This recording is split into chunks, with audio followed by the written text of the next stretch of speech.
maybe somewhere else in a party. He's gonna come back as his friend. Not in the organization, guys. Not now. He was very quiet. He was very quiet when things were tough. You know, he didn't defend the organization. So for him to say no, the gentleman must come back to do what? You know, our organization was tested. With me, personal fighters, I don't think those people who are endorsing Ndlozi are members of the EFF. They just want to distract us. It's going to create a huge division amongst us. This no way, guys. I'm telling you. They tried to sell out. They find themselves wanting. Now they want to come back.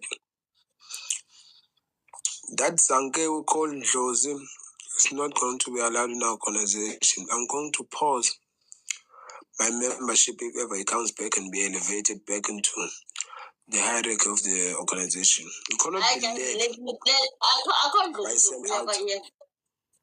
We cannot be led by sell-out. Never. Never.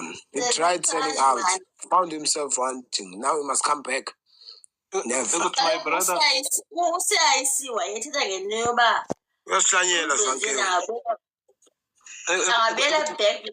That is their personal relationship.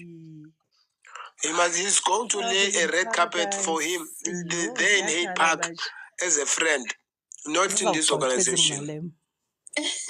Asidlali. No, aske ukudlala la. Mangazidlalisi futhi siyabacela.